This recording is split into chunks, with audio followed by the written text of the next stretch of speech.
Ditunggu untuk komisioner KPU di podcastnya PWI. Kayaknya yo sulit. Atau karena saya ini generasi jadul. Oh, saya tidak setuju. Besok ini PR untuk penyelenggara pemilu. Iya mesti nih. Siapa disipil dong Pak? Terutama penyelenggara pemilu sih sebenarnya. KPU-nya ya peka lah, jangan sampai.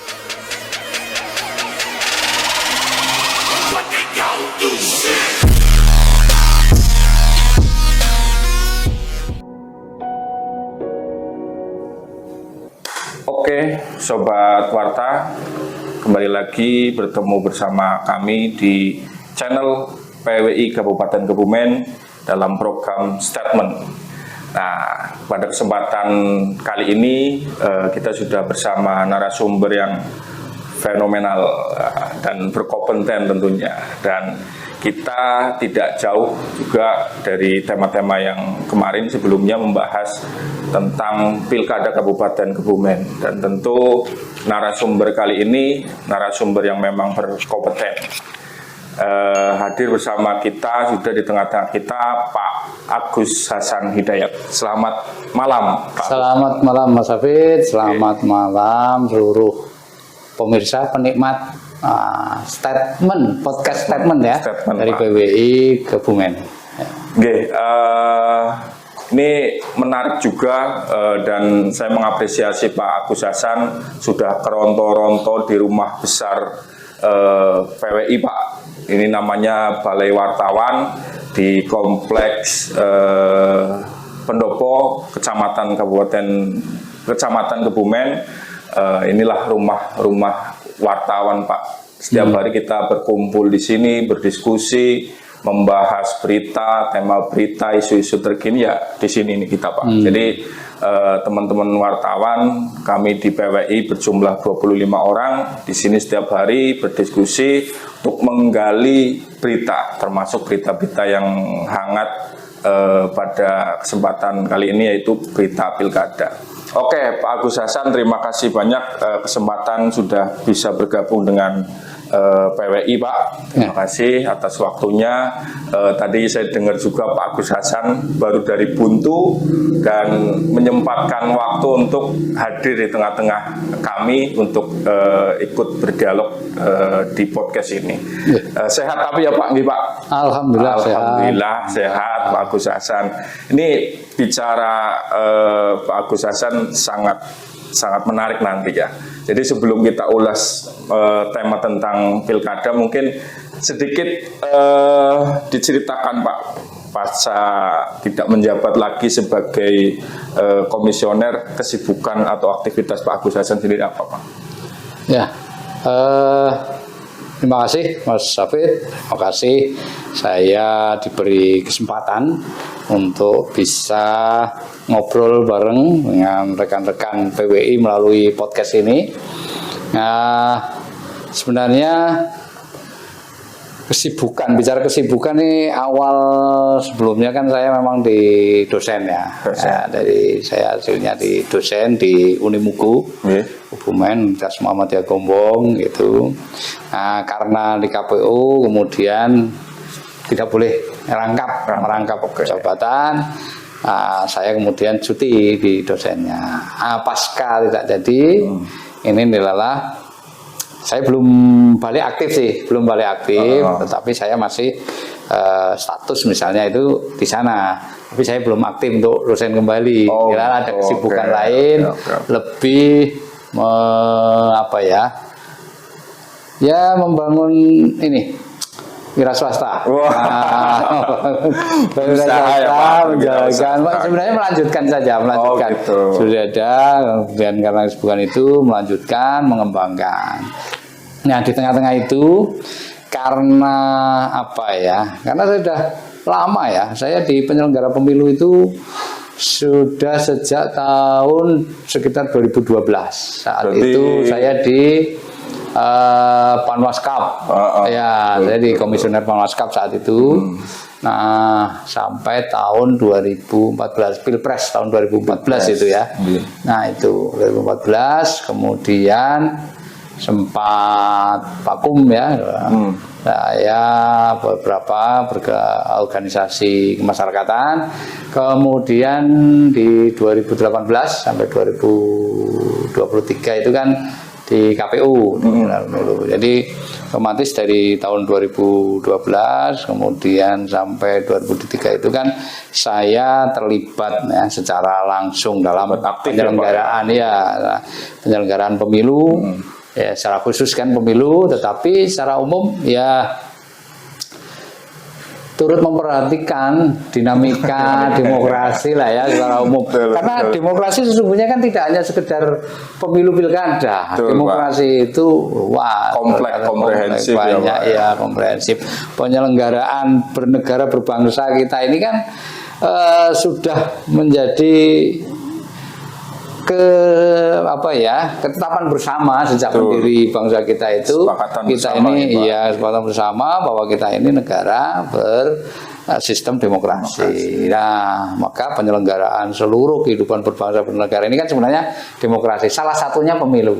Nah, karena rata-rata yang paling menarik itu kemudian pemilu, ya yang dibicarakan tiap pemilu. Tapi saya sebenarnya melihat pengen ya kemudian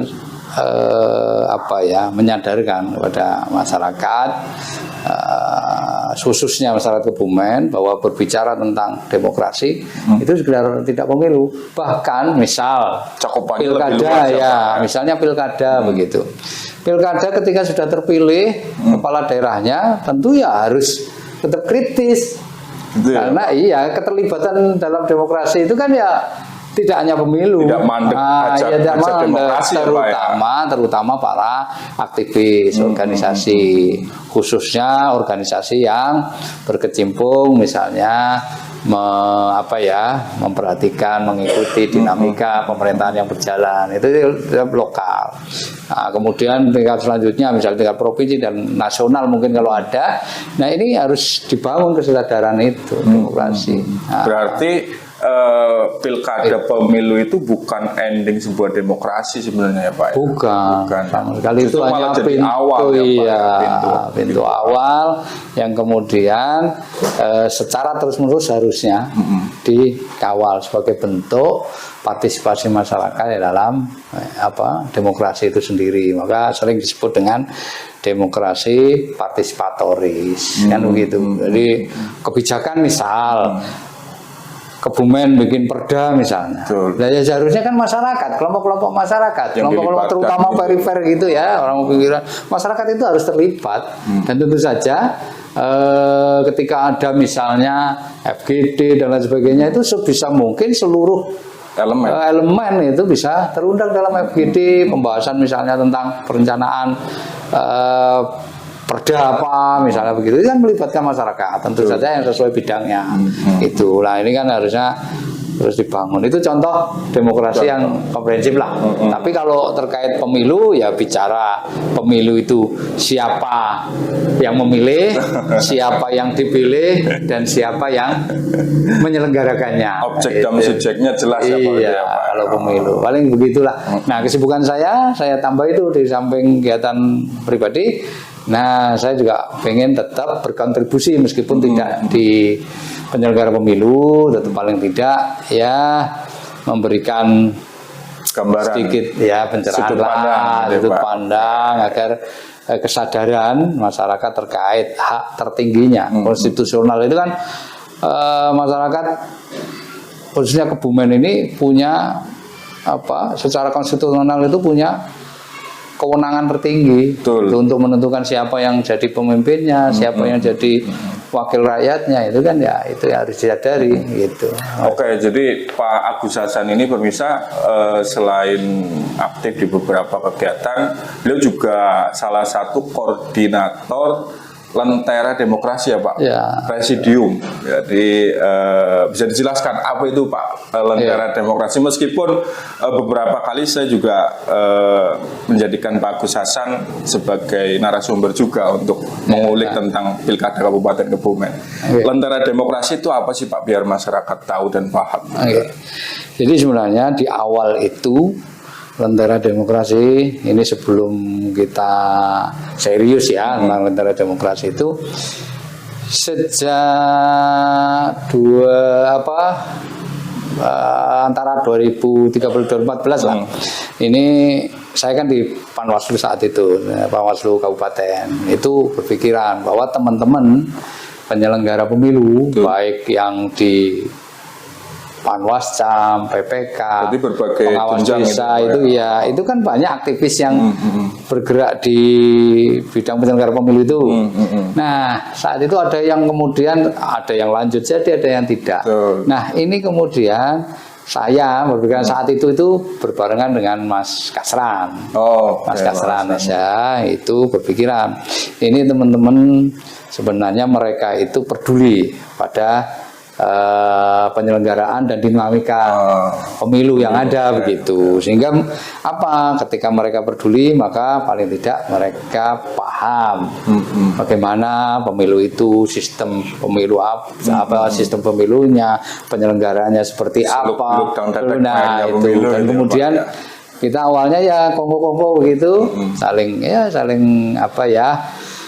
bertukar pikiran kalau ada, ataupun malah saling belajar lah. Nah, seperti itu mereka nambah wawasan dan semuanya, karena mereka juga berkeinginan misalnya bisa daftar lagi untuk penyelenggara pemilu dan lain sebagainya, kan diperlukan. Karena penyelenggara pemilu itu ya harus paham apa yang harus dia lakukan, tidak hanya sekedar regulasinya dan regulasinya, hal-hal yang sifatnya teknis, dan kemudian kendala-kendala lapangan yang banyak juga itu tidak termaktub atau tidak tertulis sesuai dengan tulisan. Iya, hal-hal lain lah, karena ini ilmu sosial kan sangat luas itu. Ada kejadian begini, bagaimana Panwas harus bertindak misalnya begitu dan lain sebagainya. Nah itu kita diskusi informal begitu. Tapi lama-lama, iyalah, coba kita ini kan himpun, diwadahi, kemudian kita bentuk embrio lah Lentera Demokrasi. Itu sekitar 2014-an, 2013-2014 kita dengan teman-teman pasca itu, kemudian Lentera Demokrasi ini ya meskipun tidak aktif banget, tetapi masih ada komunikasi lah, teman-teman di beberapa kecamatan saling komunikasi lewat HP, ada media sosial dan lain sebagainya. Nah terakhir ini karena kemudian saya masih merasa ingin perjalanan ingin agar demokrasi khususnya di Kebumen itu menjadi lebih baik dan memiliki arah yang benar gitu. Nah tentu saja ini harus adalah yang wakili lah. Ini kemudian saya meneruskan perjuangan teman-teman. Sebenarnya saya hanya meneruskan ini perjuangan teman-teman yang kemarin itu membuat wadah, kemudian ini ya kita jalan. Tapi itu sekupnya untuk Kabupaten Kebumen atau tingkat Jawa Tengah, provinsi, atau gimana Pak untuk Lentera Demokrasi? Untuk saat ini sebenarnya teman-teman yang aktif terlibat masih Kebumen. Tetapi beberapa teman mantan komisioner di beberapa kabupaten itu sempat ngobrol ke saya untuk gimana kita anukan aja ini jadi lebih luas cakupannya, kita lebarkan gitu kan, jejaringnya itu sampai provinsi misalnya, antar kabupaten. Nah mantan penyelenggara pemilu kan banyak, dan nanti yang masih sama visinya, pemikirannya nanti harapannya itu. Tapi ini baru obrolan kemarin, terutama dengan mantan ketua KPU Boyolali, Mas Ali Fakhrudin, begitu sering sih ngobrol. Oke, jadi pemirsa luar biasa meskipun Pak Agus Hasan sudah tidak menjabat sebagai komisioner ya, artinya bukan berarti beliau berdiam diri demi perjalanan demokrasi, khususnya di Kabupaten Kebumen. Terbukti beliau aktif, terlibat aktif dalam satu wadah namanya Lentera Demokrasi. Oke, luar biasa perjalanannya Pak Agus Hasan. patut diacungi jempol. Oke, bicara pilkada ini Pak Agus Hasan, ini nampaknya sudah agak menghangat, dinamika riak-riak pilkada juga sudah mulai terlihat juga, beberapa tokoh-tokoh sudah mulai muncul ke permukaan, ada petahana, kemudian ada caleg terpilih juga, kemudian ada mantan sekda juga. Barusan kami juga meliput beliau-beliau ini mengambil dan mengantarkan formulir pendaftaran. Dari sudut pandang atau kacamata Pak Agus Hasan ini melihat dinamika pilkada di Kabupaten Kebumen baru-baru ini seperti apa Pak Agus Hasan? Saya kira kalau ini teman-teman wartawan ya udah tahu lah. Ada yang ngomong ini tinggal berapa bulan kok masih anteng-anteng saja dan lain sebagainya. Ya saya kira itu mungkin bagi para calon, para kandidat yang berkeinginan gitu ya, bakal calon itu kan ya bagian dari strategi, ujuk-ujuk dari awal gitu kan. Kalau yang santer itu kan baru incumbent nih. Betul. Nah yang lain-lain kan belum tentu mereka diem, bisa jadi di luaran itu, wah berat, kita kan nggak tahu nih ya, tapi karena seorang incumbent itu kan punya apa ya, ruang yang lebih luas, panggungnya ada, girohnya lebih ya Pak ya, semangatnya lebih. Iya begitu, dan apalagi masih ada keinginan ya tentu saja gimana caranya terdengar dalam tanda kutip ya, sehingga nyicil lah, nyicil. Karena popularitas itu kan tetap harus ada gitu kan dalam pilkada. Betul. Saya kira dinamikanya ya berjalan. Saat ini kan partai-partai politik pun yang memiliki kursi ya, di DPRD Kabupaten Kebumen kan partai-partai itu sudah membuka pendaftaran, penjaringan bakal calon, dan itu sudah secara resmi melalui instruksi DPP masing-masing kan. Nah seperti itu, saya kira itu kan bagian dari dinamikanya. Oke. Pak, kalau melihat sekarang nih peta politik, dinamika politik yang terjadi, apa perbedaan antara pilkada sekarang dengan 2020 menurut Pak Agus Hasan? Ya jelas berbeda. 2020 itu pemilu diselenggarakan dengan satu pasangan calon kan gitu kan. Nah besok kan belum pasti. Saya tidak ngomong tidak nih, tapi belum pasti gitu. Kemungkinan akan berbeda. Tapi secara pribadi menurut saya pemilu dengan satu pasangan calon, saya pribadi loh, ini kok saya melihatnya kurang bagus bagi perjalanan demokrasi. Karena sesungguhnya masyarakat ini, pemilu itu kan core-nya adalah menyediakan, memfasilitasi terjadinya tawaran kepada masyarakat terkait siapa yang akan memilih sosok gitu kan, dengan mekanisme yang diatur dengan regulasi, tentu saja diatur dengan regulasi melalui jalur kepartaian maupun jalur independen, misalnya perseorangan begitu. Nah itu harusnya ya dengan dasar tadi itu, maka harusnya muncul pilihan begitu kan. Nah, tapi kalau satu pasangan calon, menurut saya itu bukan pilihan. Meskipun kemudian dengan undang-undang ya, dengan undang-undang itu dan PKPU yang mengatur tentang pilkada dilaksanakan dengan satu pasangan calon, itu ada klausul bahwa jika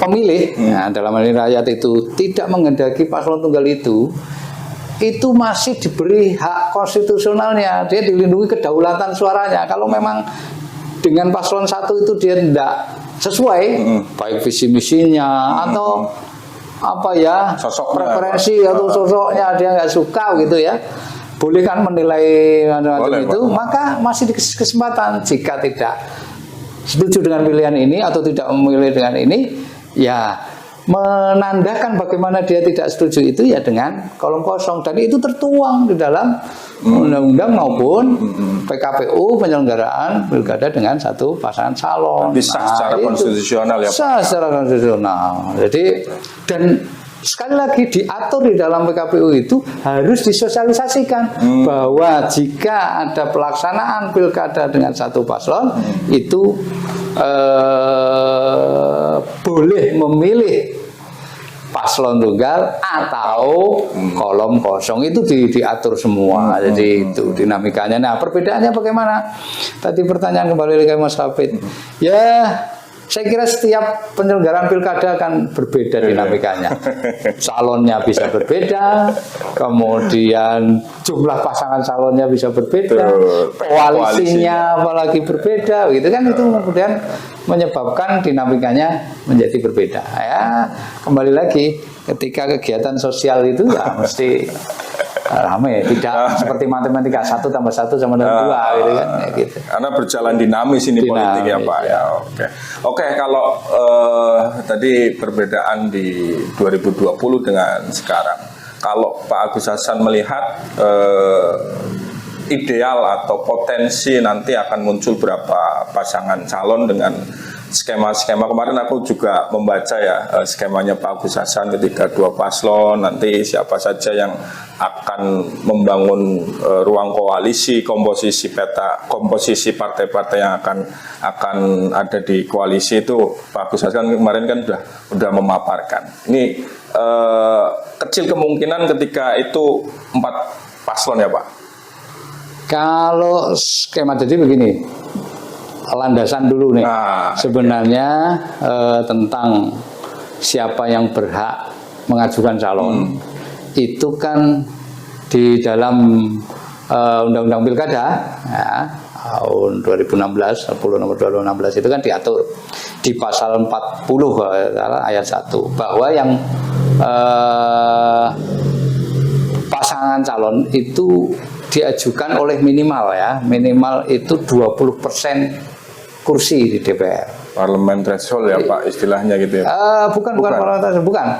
Jadi partai atau gabungan partai politik itu bisa mencalonkan jika jumlah kursi di DPR itu minimal 20%. Kalau di Kebumen ya, kalau di Kebumen 50 kursi seperti ditetapkan oleh KPU, jumlah kursi DPR itu 50 sejak tanggal 2 Mei atau 5 Mei ya kemarin itu ya KPU ya, per Mei, Pak. Nah, awal Mei kemarin itu ditetapkan perolehan kursinya masing-masing partai sudah ada. Nah, itu bisa dilihat. Nah, syaratnya itu 20% kursi atau 25% perolehan suara pemilu legislatif kemarin. Nah, karena yang dipilih kemudian 20%-nya itu, maka minimal kan berarti 20% dari 50 itu kan 10 kursi. Ya, kalau dilihat dari situ, PKB itu dengan ketetapan KPU kemarin itu 11. Kemudian PDI 11. Berarti mereka masing-masing bisa mengusung, kan? Bisa mengusung paslon sendiri sebenarnya karena memenuhi syarat tadi itu. Punya golden ticket ya Pak. Iya, punya karpet merah untuk mengajukan pasangan calon sesuai konstitusi bisa mencalonkan 11 PDI, PKB. Dan yang lain misalnya Nasdem 8 kursi ya nggak bisa, dia harus berkoalisi dengan yang lain agar memenuhi minimal 10 tadi itu. Nah, sehingga dengan begitu maka bisa mengira-kira, kira-kira kalau 4 paslon kira-kira apa saja. Nah, itu yang kemudian dipertimbangkan. Kalau misalnya PKB sendiri ya berarti sudah 1 paslon, PDI sendiri 1 paslon. Kemudian misalnya yang tidak 10, tidak memperoleh minimal 10 itu Nasdem misalnya 8, dia berkoalisi misalnya. Kalau pertimbangan kira-kira tebakan potensi koalisinya dengan siapa? Misal kalau dipertimbangkan dengan kedekatan kemarin psikologis penyelenggaraan Pilpres misalnya nasional misalnya, itu kedekatannya masih jalan, kemudian nular sampai ke bawah misalnya. Itu terus yang kedua misalnya banyak pertimbangan ya. termasuk bagaimana tokoh-tokoh di balik partai-partai itu yang saling jadi- berkomunikasi menjadi gitu kan. penggerak nantinya Iya, ya, Pak. penggerak nantinya, atau kemudian yang memberikan ya didengar advisnya dan lain sebagainya oleh partai-partai itu menjadi pertimbangan. Nah, bisa jadi nanti koalisi, misalnya kalau Nasdem 8 dia cukup misalnya gandeng dengan PKS yang dia dapat 2 misalnya.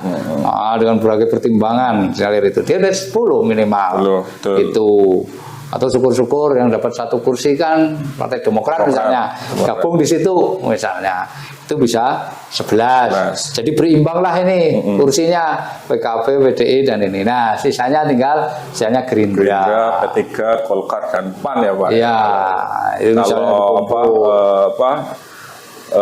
petanya empat paslon ya Pak ya. Iya, itu bisa jadi 4 paslon. Kalau 5 kan nggak mungkin nih, kurang. Jadi itu apa ya? Bisa kita kemudian membangun prediksi gitu dengan itu. Nah, misalnya Kalau empat gitu. paslon kira-kira kecil kemungkinan ya Pak. Ini butuh keberanian Kecil. pimpinan parpol juga dong. Iya, benar PDI harus berani juga. Jadi misalnya gini, kalau kemudian kita ngitung ya, yang bisa mandiri itu kan PKB Dan PDI. Kalau kita ngulik sejarah, sejarah pilkada di Kebumen, Oke, sejak kita bicara 2000 track record ya, dulu ya, Pak. 2000 misalnya 2000 era Bu Rusli pertama kali itu, PDI nyalurkan sendiri, ya pasangan dia sendiri. Nah, kemudian PKB dia juga sendiri saat itu pasangan, ya, dan yang lainnya gabungan ya. Ketika pasangan sendiri itu pemenangnya PDI saat itu, karena memang Bu Rusli sebagai calon bupati saat itu popularitasnya luar biasa. cukup bagus. Dia malah dianggap sebagai Sri Kandi, ya kan, Sri Kandi demokrasi, dan wajar kalau kemudian leading dalam pilkada, dan itu yang pertama kali, gitu kan. Nah, itu bisa mandiri. PKB kalah. Kemudian setelah itu di tahun berikutnya, 5 tahun berikutnya itu 2010 ya. 2010 itu PDI sendiri mengusung Mas Aan ya. Tapi kalah waktu itu ya Pak. Ya, Harfianto sendiri kalah, gitu kan. PKB sudah nggak, dia sudah koalisi. PKB dengan koalisi dan yang lainnya. Nah, setelah 2010 itu Belum pernah ada lagi partai yang sendirian. Atau bahkan mungkin juga kalau kita lihat data-datanya kursinya tidak mencukupi, bisa jadi. Nah, itu kalaupun sekarang ada mengulik pengalaman apa iya berani nih dengan dinamika ya, dengan dinamika budaya politik masyarakat, kemudian isu-isu yang psikologi ya, isu-isu yang berkembang. Kok saya mikir ini kayaknya harus matang betul itu kalau mereka mau sendirian gitu kan. Nah, itu saya kira kenapa itu ya kecil kemungkinan ya Pak. Gitu kan. Kalau misal 3 paslon Pak, skemanya gimana? Potensi enggak, seberapa besar potensi ketika nanti pilkada akan 3 paslon? Nah, apa itu sama aja bukan hal mustahil ya? Kecil kemungkinan menurut Pak Agus Hasan. kalau 3 sangat memungkinkan, 4 aja bisa, apalagi 3. Nah, cuman yang jadi persoalan itu lagi-lagi keberanian. Kemana-kemana ini koalisinya, gitu kan? Koalisinya kemana? Dan itu memperhatikan isu-isu yang berkembang. Di medsos itu udah banyak itu yang munculkan isu ini, kemudian ada isu, sudah ada apa? Bakal calon itu yang sudah mendaftar ke partai A, partai B, ada juga yang salah satu ketua partai itu berangkat sendiri misalnya begitu. Itu kan kalau gitu isu-isu itu kemudian kita kita prediksikan. Ini kedekatannya dengan mana, itu baru kita kan melihat dari luar nih. Maka jika kemudian mengukur potensi gitu kan, menakar potensinya seperti apa, ya melalui tadi itu isu-isu yang berkembang, kemudian info-info kedekatan, komunikasi politik yang sudah mereka bangun, itu ternyata Nah, misalnya ada bisa 3 itu. Nah, jika PKB tidak sendiri dia akan gandeng kemana, PDI tidak sendiri dia mau kemana. Terus biasanya kan kalau pilkada disangkut pautkan dengan apa ya, istilah wetan kali, kulon kali. Ini masih relevan, masih berlaku nggak sih menurut Pak Agus Hasan untuk pilkada tahun ini, Pak? Kalau dari tahun ke tahun, ya selama saya di penyelenggara pemilu, isu itu mesti ada. Wah, Iya. Masih berembus itu ya. Terus, harus ada terwakilan Soko Wetan. Dan partai-partai politik pun tidak bisa mengesampingkan itu, mengabaikan itu, iya, karena representasi, gitu, keterwakilan ya. antara Keterwakilan kulon, ya, Kulon, Wetan itu masih itu. Padahal jika rakyat masyarakat itu percaya bahwa Kulon semua, tapi kemudian dia ini layak sebagai pemimpin Kebumen yang memperhatikan baik Kulon maupun Wetan, sih nggak ada kekhawatiran. Tapi faktanya itu masih terus tidak bergaung. Jadi partai politik pun akan tetap mempertimbangkan itu, saya kira. Entah personelnya siapa, tapi kan itu bagian yang akan mereka nggak bisa dilupakan dalam dinamika politik. Itu ada 3 calon. Menarik juga ini, waduh. Tadi udah 3 skema 3. Kalau 2 Pak, ini kalau 2 itu suhu politiknya itu akan semakin memanaskah atau mungkin polarisasi di tengah masyarakat itu menurut Pak Agus Hasan gimana? Berkaca ya mungkin pengalaman-pengalaman di Kebumen atau di daerah-daerah lain itu ketika ada cuma 2 paslon itu seperti apa, Pak Agus Hasan? Memang banyak fakta gitu ya, fakta bahwa setiap penyelenggaraan kontestasi dalam politik, terutama pilkada, bahkan pilpres, jika kemudian itu ada 2 paslon, maka akan terbelah menjadi atau terpolarisasi menjadi 2 kutub itu. Waduh. Itu fakta gitu, dan tidak bisa dipungkiri memang gitu. Tapi apakah kemudian itu menyebabkan menjadi dasar jangan 2? Oh, saya tidak setuju. Ketika 2 itu ya PR kita bersama bahwa tidak boleh pemilu ini menjadi konflik yang seakan-akan bagian dari konflik asasi, konflik yang bertarung. Karena ini nih hanya sekedar bahasanya wasilah, jadi perantaraan untuk memilih pemimpin gitu. Ngapain harus berseteru? Hajat 5 tahunan ya Pak. Tetanggaan nggak akur gara-gara beda pilihan. Itu kan PR kita bersama, terutama penyelenggara pemilu sih sebenarnya ini menjadi PR. Dan bahkan seharusnya jangan sampai penyelenggara pemilu itu kesannya terus malah ngompor-ngompori misalnya kan, jadi ya Pak dengan malah ini terus ada isu-isu nggak diredam gitu ya harusnya PR bersama. Berarti itu tantangan penyelenggara pemilu juga ya Pak, bagaimana memberikan ruang dingin lah sesuai jargonnya KPU itu kan pilbub adem, Kebumen ayem kalau nggak salah ya. Jadi itu beban berat juga bagi KPU juga ya Pak ya. Beban berat, bahkan barusan launching aja sudah isu di medsos karuan gitu kan, ada yang protes lah, pelantikan PPK yang dicurigai lah, itu kan harusnya bikin adem. Nah, ini PR-nya itu, tagline-nya itu harus diciptakan seadem mungkin. Jadi berhati-hati gitu. Harus peka juga. Nah, KPU-nya ya peka lah, jangan sampai. Jadi mendengar keluhan masyarakat mendengar masukan-masukan masyarakat itu harus ditindaklanjuti betul ya Pak. Ya, karena dalam menyelenggarakan pemilu itu kan masyarakat, baik tokoh masyarakat, termasuk insan pers atau ormas dan lain sebagainya, itu kan stakeholder pendukung pemilu. Jadi ada stakeholder utama, ada stakeholder kunci, ada stakeholder pendukung. Nah, ini masyarakat ini stakeholder pendukung agar pemilu itu bisa berjalan sesuai tujuannya begitu. Cita-cita ya Pak. Iya, Oke, bisa berjalan sukses baik prosedural maupun substansinya gitu. Nah ini kan menarik sebenarnya. Kalau kemudian ditanya potensi jadi 2, ya bisa saja. Iya loh, yang nanti berkoalisi itu kan yang partai politik. Kita ini kan hanya melihat dari luar. Oh bisa. Kalau potensi ditanya, potensi 2 bisa. Gitu. Potensi 4 bisa. Bisa. Tergantung keberanian pimpinan parpol. Jadi pimpinan parpol diuji nih ya Pak.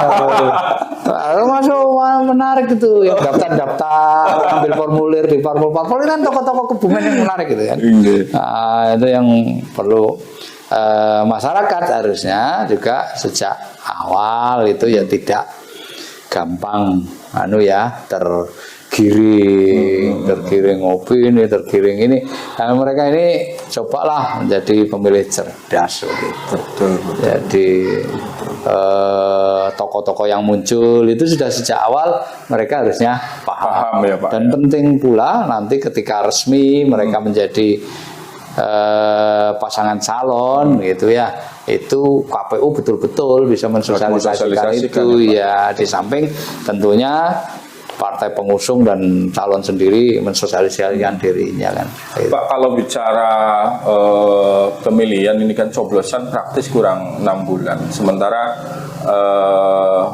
ini kan ya terbilang waktu yang mepet, mungkin ya bisa dikatakan mepet. Ini kalau misal calon-calon yang selama ini belum muncul itu kan menjadi tantangan juga. Ini treatmentnya harus seperti apa Pak, biar masyarakat itu lebih dekat, lebih kenal dengan calon-calon yang selama ini mungkin masyarakat belum tahu ya.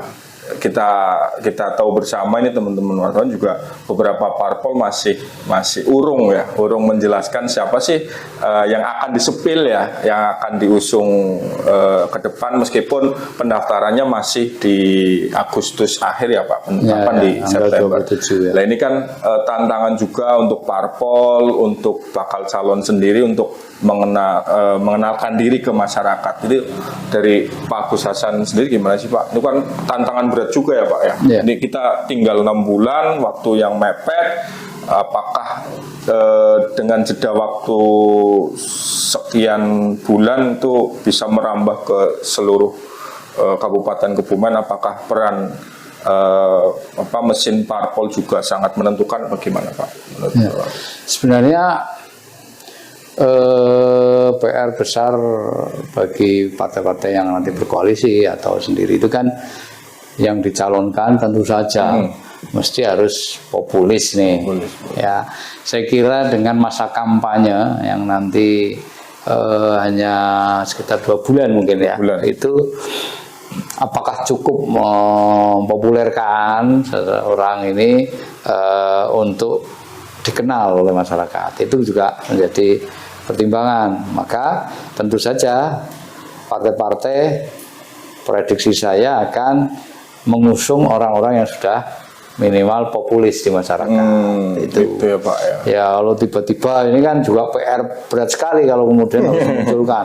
Kecuali sudah ada tokoh, nah selama ini misalnya artis sudah terkenal gitu kan, kemudian ini. Tapi sayangnya popularitas itu tidak menjamin. Popularitas nggak menjamin Pak? Iya, popularitas itu tidak menjamin. Nggak menggaransi ya Pak? Popularitas kemudian berubah menjadi elektabilitas. Ya, itu tidak menjamin. Kalau orang terkenal belum tentu dia akan dipilih. Iya, kan tergantung juga bagaimana meyakinkannya. Kalau misalnya populer saja, ini sudah fakta bahwa incumbent itu pasti punya kesempatan ya yang lebih terkait popularitas. Bagaimana tidak populer? Wong dia kesehariannya dia keliling ketemu masyarakat itulah. Entah hanya untuk ngangkat klepet bendera gerak jalan aja kan udah ketemu masyarakat tuh. Atau kemudian mecah gentong atau kemudian nabrak bom, udah masyarakat itu popularitas. Tapi bagi calon yang lain kesempatan seperti itu kan tidak ada. Nah, dan itu pun di forum-forum bisa resmi atau non resmi itu kan bisa terjadi. Nah, itu terkait bagaimana kemudian popularitas ini tidak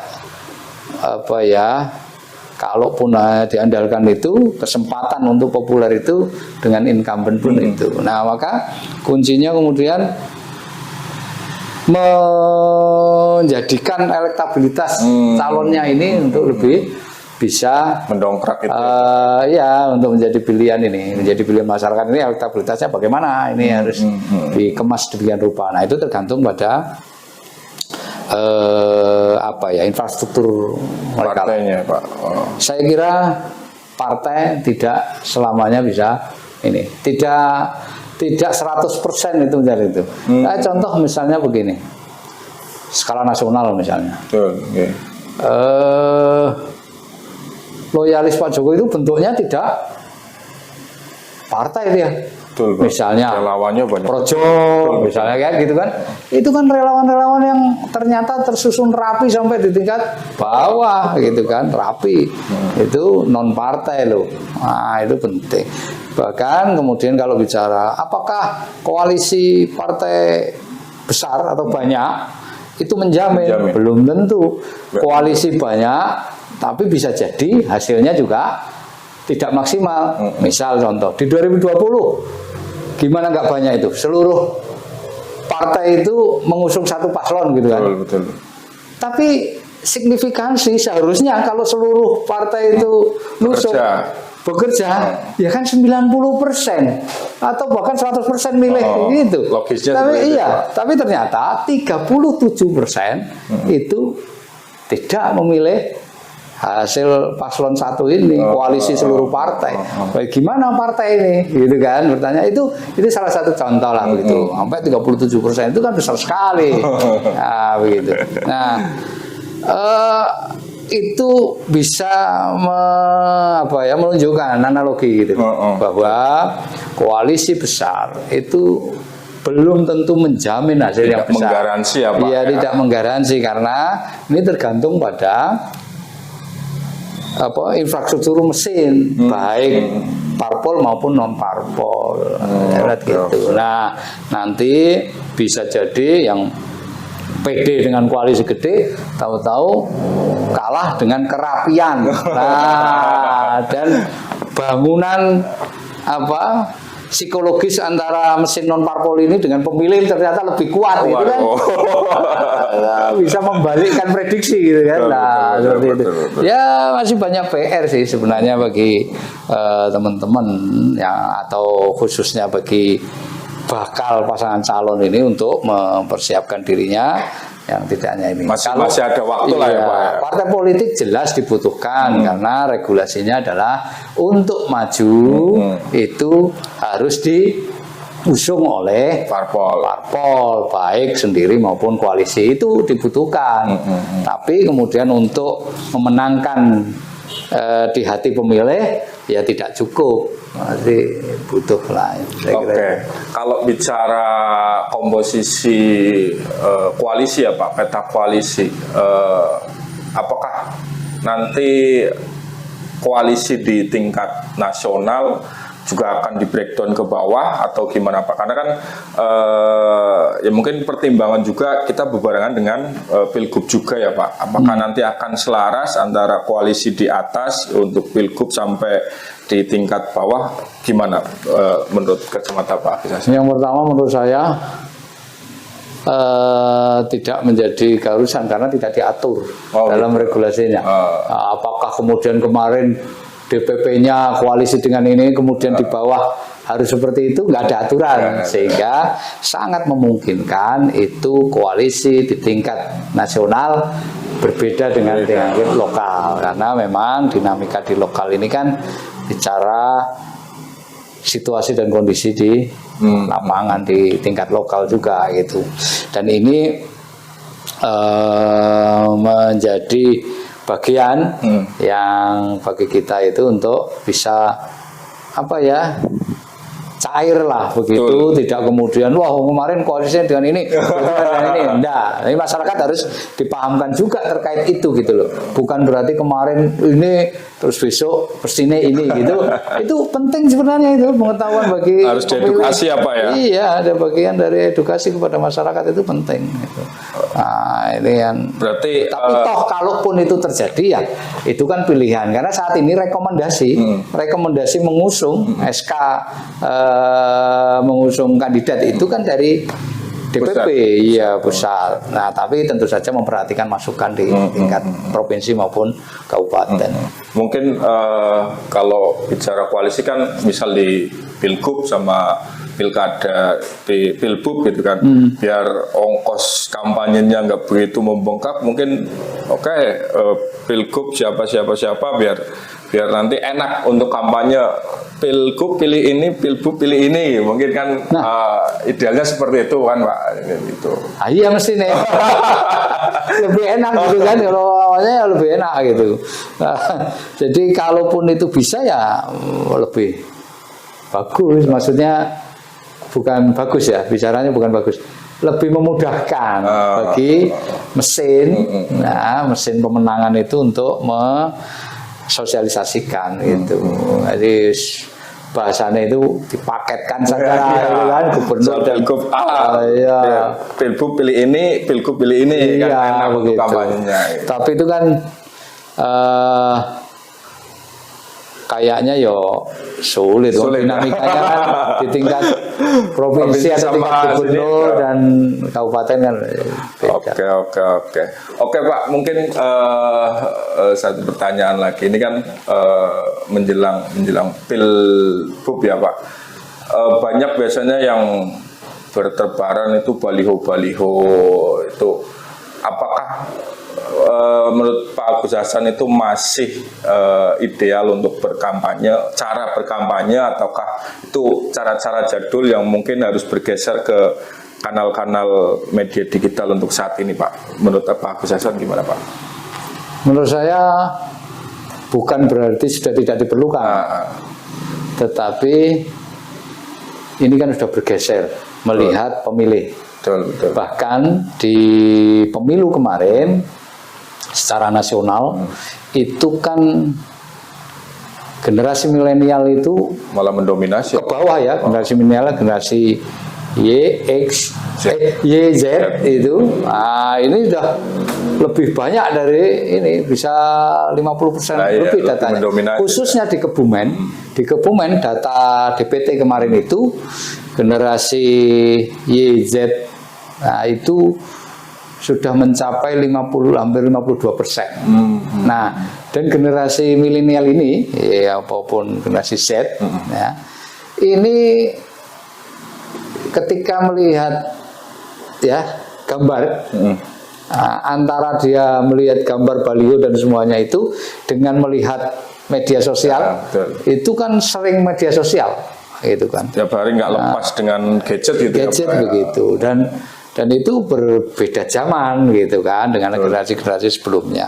Tapi bukan berarti terus media itu tidak efektif tidak, tapi tetap saja misalnya saya sendiri ya dengan salah satu bakal calon gubernur yang lagi banyak ini yang kemarin baru datang baru datang ke Kebumen begitu.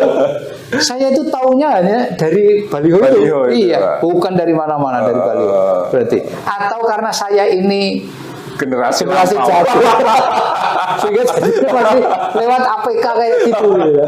Nah itu yang nah itu contoh masih tetap misalnya gitu, tapi dalam ketentuan nanti kampanye itu kan penggunaan APK itu kan difasilitasi dan kemudian dibatasi dan kemudian dilaksanakan oleh masing-masing bakal calon itu kan juga dibatasi baik ukuran maupun jumlahnya itu sudah diatur, tidak boleh jor-joran kembali. Iya, jadi kalau nggak diatur memang seperti pileg kemarin kita lihat tuh ya banyak polusi di mana-mana, ruang publik itu terpasang itu kan jadi nggak enak untuk dipandang itu. Iya, dan penegakan Perdanya juga penting penegakan perda, penegakan aturan di dalam penyelenggaraan Kampanye. pemilu, ya itu ya harusnya bisa lebih ditekan, maksudnya dilaksanakan gitu kan. Itu tapi kan itu udah klasik lah. Kalau yang saling lempar lah, yang ini antar lembaga itu. Iya, kan, sampai ya, Kebumen memang itu harus sempat apa ya, jadi sorotan, ada pelajar meninggal gara-gara kehamburkan baliho gitu kan. Sangat luar biasa itu, Pak. itu kecelakaan, bukan diambil, ya kecelakaan kan biasa, tidak ada yang tahu. Bahkan sebenarnya yang malah memprihatinkan itu adalah satu, tidak memperhatikan rambu-rambu pemasangan, misalnya SOP-nya ya, Pak. ya masih di pohon, masih banyak dipaku. Kemudian masang itu di tempat strategis, misalnya perempatan, itu pun nutup Jarak pandang, jarak ya, Pak. pandang. Kalau mau belok itu, ada salah satu dulu itu. Saya kan di perempatan stadion itu, yang sebelah pertigaan stadion. Saya mau belok gini, mau ngelihat jalan yang depan itu nggak kelihatan karena ketutup baliho seperti itu. Nah, hal-hal begitu itu yang harusnya diperhatikan. Bahkan sosialisasi tentang pemasangan oleh penyelenggara pemilu baik Bawaslu maupun KPU ya mestinya Penting juga itu ya, Pak. kan mbok ojo asal pasang gitu Mono sing ngono tapi aja ngono ya, Pak. Iya. Lah itu penting itu ya sama pemasangan. Yang kedua terkait dengan jumlah ini yang Jumlahnya tidak betul, memenuhi aturan itu kan banyak begitu ya ini. Tapi itu kan kandidatnya kalau pilihan legislatif kan Iya, banyak, betul, Pak. tapi kalau pilkada mungkin kan hanya berapa calon, misalnya 3 ya kan 3 itulah yang utama, dan itu pun diatur.